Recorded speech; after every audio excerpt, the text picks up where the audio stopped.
Good afternoon, COMM Class 105. I bet you're wondering, pastel shirt? Bunny ears? What could this mean? You guessed it, it's Easter. And what I'm going to teach you is how to dye Easter eggs. Now, you're going to need a couple of things. First, you will need a tablespoon measuring spoon, a regular spoon, a strainer, eggs to dye, a cup to put the dye in, a measuring cup, a crayon or a clear crayon, any crayon will do, white vinegar, paper towel, gloves optional so that you don't get the dye on your hands, a medium-sized cooking pot, and water. So first, we're not just dyeing regular eggs. We have to boil them first. So, how to boil an egg? You will need a medium-sized pot and 5 cups of water in it so that the water is over the top of the egg when you boil it. Put the egg in the water, in the pot, on the stove, and turn the heat on to medium-high. Then you will let the egg boil for about 12 minutes. While you're waiting for the eggs to boil, you can do the dye part.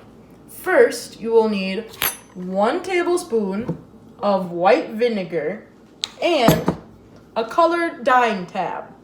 You put the tab in the measuring cup and the 1 tablespoon of white vinegar in, and you let the tab dissolve, or if you're using food coloring, stir the food coloring around with the white vinegar so that the color distributes throughout the vinegar. The vinegar is what makes the color on the egg so vibrant.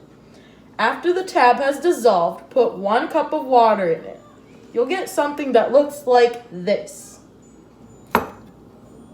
After the eggs are done boiling, strain them, dry them off, let them cool, or run cold water over them to make them cool down faster.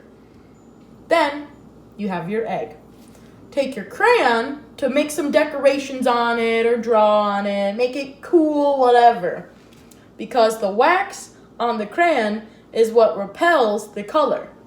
So then, you'll take your spoon and gently place the egg into the colored dye. Perfect. Now, we'll let this sit for about 10 minutes to get a nice light color on it. The longer you let the egg sit in the colored water, the deeper the color.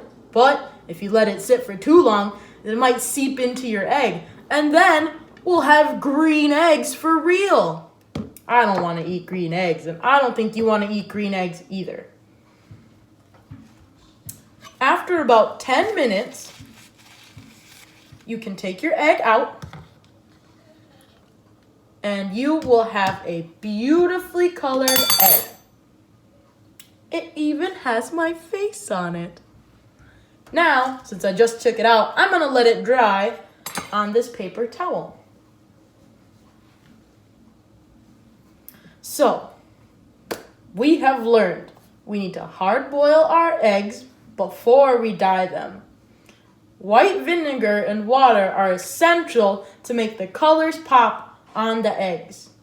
After about 10 minutes, you take them out of the colored water and put them on a dry paper towel. On a paper towel to dry. Then, you will have lovely colored eggs for your COMM class and your demonstrative speech. So this is a great way to pass time and be creative during our quarantine. You can get your family involved, and kids love coloring and dyeing things, but you might want to make them wear the gloves so that they don't get dye all over the counter or all over their hands. Even more added fun, you can do a scavenger egg hunt around your house with the eggs, but you might want to find them very quickly so that they don't smell up the house. So happy egg dyeing and have a happy Easter.